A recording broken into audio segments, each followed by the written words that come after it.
अब मैं पाठ्य विधि दुर्गा सप्तशती क्या है वही पढ़ लेता हूँ। लिखा हुआ तो पढ़ ही लेते हैं पूरा, क्या छोड़ना क्या है। जय माता दी। साधक स्नान करके पवित्र हो, आसन शुद्ध की क्रिया संपन्न करके शुद्ध आसन पर बैठे, साथ में शुद्ध जल, पूजन सामग्री, श्री दुर्गा सप्तशती की पुस्तक रखे। पुस्तक को अपने सामने काष्ठ आदि के शुद्ध आसन पर विराजते, ललाट पर अपनी रुचि के अनुसार भस्म, चंदन अथवा रोली लगा ले, शिखा बांध ले। फिर पूर्व विमुख होकर तत्व शुद्धि के लिए 4 बार आचमन करें। उसमें अंगराकित 4 मंत्रों को क्रमशः पढ़ें। यह विधि यहाँ संक्षिप्त रूप से दी जाती है। नवरात्र आदि विशेष अवसरों पर सप्तचंडी आदि अनुष्ठान में विस्तृत विधि का उपयोग किया जाता है। उसमें यंत्रस्थ, कलश, गणेश, नवग्रह, मातृका, वास्तु, सप्तऋषि, सप्त चिरंजीवी, योगिनी, क्षेत्रपालता, अन्य देवताओं की वैदिक विधि पूजा होती है। अखंड दीप की व्यवस्था की जाती है। देवी प्रतिमा की अगन्यास और अगम त्यारण आदि विधि से 7 विधत पूजा की जाती है। नव दुर्गा पूजा। ओम ऐं आत्म तत्वं शोधयामि नमः स्वाहा। ओम ह्रीं विद्या तत्वं शोधयामि नमः स्वाहा। ओम क्लीं स्वीत तत्वं शोधयामि नमः स्वाहा। ओम ऐं ह्रीं क्लीं सर्व तत्वं शोधयामि नमः स्वाहा। तत्पश्चात प्राणायाम करके गणेश आदि देवताओं एवं गुरुजनों को प्रणाम करें। फिर पवित्र स्तोत्र वैष्णव इत्यादि मंत्र से कुश की पवित्र धारण करके हाथ में लाल फूल, अक्षत चावल और जल लेकर निम्नलिखित रूप से संकल्प करें। पहले 3 बार कहें ओम विष्णु विष्णु विष्णु, तदंतर ओम नमः परमात्मने कह के इस प्रकार बोले।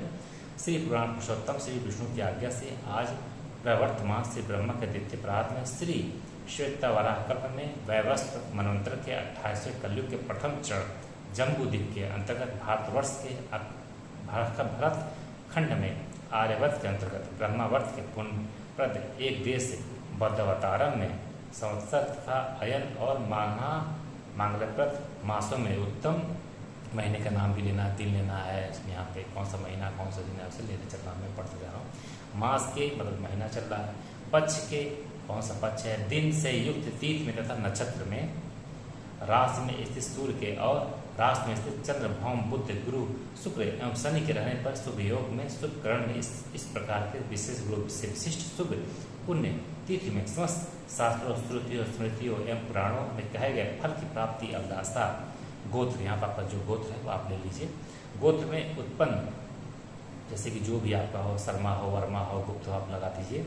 मैं पुत्र, स्त्री, बांधव सहित मेरे श्री नवदुर्गा के अनुग्रह से ग्रहकृत, राजकृत सर्वाधिक पीड़ाओं के निवृत्त पूर्वक नैरोज्य, दीर्घायु, पुष्टि, धन एवं धान की समृद्धि के लिए श्री नवदुर्गा के प्रसाद से समस्त आपत्तियों की निवृत्ति एवं समस्त अभिष्ट फल की प्राप्ति तथा धर्म, अर्थ, काम, मोक्ष इन चतुर्विध पुरुषार्थों की सिद्धि द्वारा श्री महाकाली, महालक्ष्मी एवं महासरस्वती देवताओं की प्रीति के लिए शाकोद्वार पूर्वक कवच, अर्गला, कीलक का पाठ तथा वेद तंत्र, उक्त रात्रि सूक्त पाठ, दिव्यर्थ, शीर्ष पाठ और न्यास विधि से नवार जप तथा सप्तशती न्यास ध्यान सहित चरित्र संबंधी विनियोग एवं न्यास और ध्यान पूर्वक मार्कंडेय जी बोले सावाड़ी नामक मनु होंगे। यहाँ तक दुर्गा सप्तशती का पाठ, इसके बाद न्यास विधि के साथ नवार जप, वेद तंत्रोक्त, देवी सूक्त का पाठ, रहस्य त्रय का पाठ, शाकोद्वार आदि करूँगा। मैं सब पढ़ूंगा, तो छोड़ूंगा नहीं। जो भी किताब में जैसा लिखा हुआ है यथार्थ पूरा पढ़ूंगा, कहीं कुछ नहीं छोड़ूंगा, कहीं भी कोई भूल चुकी गुंजाइश ना रहे। कुछ गलत शब्दों में गलत होगा, बोलने उच्चारण गलत होगा, उसके लिए क्षमा करिएगा। इस प्रकार प्रतिज्ञा संकल्प करके देवी का ध्यान करते हुए पदोपचार की विधि से पुस्तक की पूजा करें। योनि मुद्रा का प्रदर्शन करते भगवती प्रणाम करें। फिर मूल निर्वाण मंत्र से पीठ हाथ में आधार शक्ति की स्थापना करके उसके ऊपर पुस्तक को विराजमान करें। ज्योति पूजा, वधु, गणेश आदि सहित कुमारी पूजा, अभिषेक, नांदी साध, रक्षा बंधन, पुष्य वाचन, मंगल पाठ, गुरु पूजा, तीर्थवाहन, मंत्र स्नान आदि, आसन शुद्धि, प्राणायाम, भूत शुद्धि, प्राण प्रतिष्ठा, अंतर्मात्र कन्यास, बहिर्मात्र कन्यास, सृष्टि न्यास, स्थिति न्यास, शक्ति कला न्यास, शिव कला न्यास, हृदय वृद्धि न्यास, षडान्यास, विलोम न्यास, तत्व न्यास, अच्छन न्यास, व्यापक न्यास, ध्यान, पीठ पूजा, विषयधार्य, क्षेत्र खिलन, मंत्र पूजा, विविध मुद्रा विधि, आवरण पूजा एवं प्रधान पूजा आदि का शास्त्रीय पद्धति के अनुसार अनुष्ठान होता है। इस प्रकार विस्तृत विधि से पूजा करने की इच्छा वाले भक्तों को अन्य पूजा पद्धतियों की सहायता से भगवती की आराधना करके पाठ आरंभ करना चाहिए।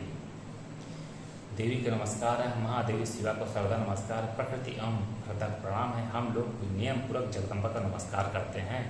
दुर्गा देवी का ध्यान करके उनका पदोपचार पूजा करें। तदनंतर योनि मुद्रा द्वारा प्रथम प्रणाम करके पुस्तक के आसन लगाकर मूल मंत्र से उस पर पुस्तक की स्थापना करनी चाहिए। जय दुर्गा माँ, जय दुर्गा माँ।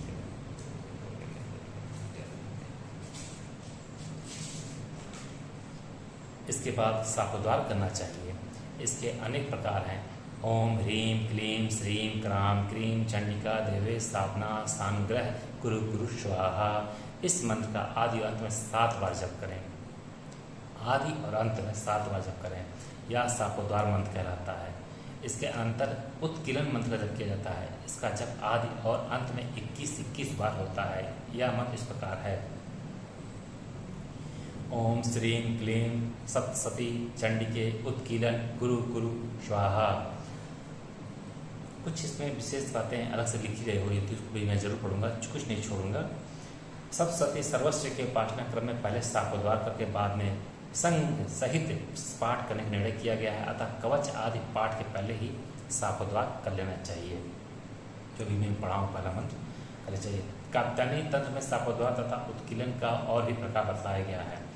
अंत्याधिकार के दिरुद्र त्रिदिग्ध पद्य केसरी भक्तव अशोध्य इति सर्गाणा शापोद्वारे मनोक्रम उत्कीलने चरित्रणाम मध्यांतमिति क्रम अर्थात सप्तशती के अध्यायों का 13, 1, 12, 2, 11, 3, 10, 4, 9, 5 तथा 8, 6 के क्रम से पाठ करके अंत में 7वें अध्याय की 2 बार पढ़ें। अंत में 7वें अध्याय जो आएगा उसको 2 बार पढ़ें। यह शापोद्वार है और पहले मध्यम चरित्र का, फिर प्रथम चरित्र का, तत्पश्चात उत्तर चरित्र का पाठ करना उत्कीलन है। कुछ लोगों के मत में कीलक में बताया अनुसार दगति प्रतिगृति के नियमों से कृष्ण पक्ष की अष्टमी या चतुर्दशी तिथि में देवी को सर्वस्व समर्पण करके उन्हीं का होकर उनके प्रसाद रूप से प्रत्येक वस्तु को उपयोग में लाना ही शापोद्वार और उत्कीलन है। कोई कहते हैं 6 अंगों सहित पाठ करना ही शापोद्वार है। अंगों का त्याग ही शाप है। कुछ सिद्धांतों की राय में शापोद्वार करना अनिवार्य नहीं है, क्योंकि रहस्य अध्याय में यह स्पष्ट रूप से कहा है कि जिसे एक ही दिन में पूरे पाठ का अवसर न मिले वह एक दिन केवल मध्यम चरित्र का, दूसरे दिन शेष 2 चरित्र का पाठ करे। इसके सिवा जो प्रतिदिन नियमपूर्वक पाठ करते हैं उनके लिए एक दिन में एक पाठ ना हो सकने पर 1, 2, 1, 4, 2, 1 और 2 अध्यायों के क्रम से 7 दिनों में पाठ पूरा करने का आदेश दिया गया है। ऐसी दशा में प्रतिदिन शापोद्वार और कीलन जैसे संभव है। अस्तु जो हो, हमने यहाँ जिज्ञासुओं के लाभार्थ शापोद्वार और कीलन दोनों के विधान दिए गए हैं। पुस्तक में जो भी लिखा मैं सब पढ़ाऊँ, आपको कहीं भी कोई भूल चूक गलती ना हो। इसके जब पश्चात आदि और अंत में 7 बार मृत्यु संजीवनी विद्या का जप करना चाहिए, जो इस प्रकार है। ओम ह्रीं ह्रीं वम वम एम एम मृत्यु संजीवनी विद्ये मृत्युमुत्थापय क्रीं ह्रीं ह्रीं वम स्वाहा। मरीचिका के अनुसार सप्तशती शाप विमोचन का मंत्र यह है। ओम श्रीं श्रीं क्लीं ओम ऐं क्षोभय मोहय उत्कीले उत्कीले उत्कीले ठम ठम। इस मंत्र का आरंभ में ही 108 बार जप करना चाहिए, पाठ के अंत में नहीं। अतः रुद्र यामल महातंत्र के अंतर्गत दुर्गा कल्प में कहे हुए चंडिका का शाप विमोचन मंत्रों का आरंभ में ही पाठ करना चाहिए। वे मंत्र इस प्रकार हैं। ओम इस श्री चंडिका के ब्रह्मा वशिष्ठ विश्वामित्र संबंधित शाप विमोचन मंत्र के वशिष्ठ तथा नारद संवादात्मक सामवेद के अधिपति ब्रह्मा ऋषि हैं। सर्वस्य कारणी श्री दुर्गा देवता हैं। दुर्गा के 3 चरित्र बीज हैं। ह्रीं शक्ति है। त्रिगुणात्मक स्वरूपणी चंडिका की शाप विमुक्ति में अपने किए हुए संकल्पित कार्य की सिद्धि के लिए जप में इसका विनियोग किया जाता है। ओम ह्रीं ह्रीं रेता स्वरूपणीय मधुकैटभ मंत्रनीय ब्रह्मा वशिष्ठ विश्वामित्र शापाद विमुक्ता भव। ओम श्रीं बुद्धि स्वरूपणीय महिषासुर सैन्य नाशनीय ब्रह्मा वशिष्ठ विश्वामित्र शापाद विमुक्ता भव। ओम रम रक्त स्वरूपणीय महिषासुर मर्दनीय ब्रह्मा वशिष्ठ विश्वामित्र शापाद विमुक्ता भव। ओम छुम क्षुधा स्वरूपणीय देव वंदिताय ब्रह्मा वशिष्ठ विश्वामित्र स्थापात विमुक्ता भव। ओम छाम छाया स्वरूपीय दूत संवादनीय ब्रह्मा वशिष्ठ विश्वामित्र स्थापात विमुक्ता भव। ओम शम शक्ति स्वरूपनीय ध्रुमलोचन घामतीन्य ब्रह्मा वशिष्ठ विश्वामित्र स्थापात विमुक्ता भव। ओम त्रिम त्रिषा स्वरूपनीय चंड मुंड वध कारणीय ब्रह्मा वशिष्ठ विश्वामित्र स्थापात विमुक्ता भव। ओम छाम शांति स्वरूपीय रक्त बीज वध कारणीय ब्रह्मा वशिष्ठ विश्वामित्र स्थापात विमुक्ता भव। ओम जाम जाति स्वरूपनीय निशुंभ वध कारणीय ब्रह्मा वशिष्ठ विश्वामित्र स्थापात विमुक्ता भव। ओम लम लज्जा स्वरूपीय शंभु शुंभ वध कारणीय ब्रह्मा वशिष्ठ विश्वामित्र स्थापात विमुक्ता भव। ओम साम शांति स्वरूपीय देव स्तुतीय ब्रह्मा वशिष्ठ विश्वामित्र स्थापात विमुक्ता भव। ओम श्रम श्रद्धा स्वरूपीय सकल फलदात्रे ब्रह्मा वशिष्ठ विश्वामित्र स्थापात विमुक्ता भव। ओम काम कांतिक स्वरूपीय राजवर प्रदाय ब्रह्मा वशिष्ठ विश्वामित्र स्थापात विमुक्ता भव। ओम माम मात्र स्वरूपीय अनर्गल महिम समस्त हिताय ब्रह्मा वशिष्ठ विश्वामित्र स्थापात विमुक्ता भव। ओम ह्रीं श्रीं दुम दुर्गाय शम सर्वेश्वर कारणीय ब्रह्मा वशिष्ठ विश्वामित्र स्थापात विमुक्ता भव। ओम ऐं ह्रीं क्लीं नमः शिवाय अभेद कवच स्वरूपनीय ब्रह्मा वशिष्ठ विश्वामित्र स्थापात विमुक्ता भव। ओम क्लीं काली ह्रीं फट स्वाहा ऋग्वेद स्वरूपनीय ब्रह्मा वशिष्ठ विश्वामित्र स्थापात विमुक्ता भव। ओम ऐं ह्रीं क्लीं काली महालक्ष्मी महासरस्वती स्वरूपे त्रिगुणात्मिके दुर्गा देवी नमः। हे परमेश्वर, इस प्रकार इन महामंत्रों को पढ़कर चंडी के पाठ को रात दिन संशय रहित होकर करना चाहिए। जो इस मंत्र को न जान करके इन मंत्रों का पाठ न करके चंडी पाठ करता है वह अपनी भी हानि करता है और दाता पाठ करने वाले की हानि करता है, इसमें कोई संदेह नहीं है।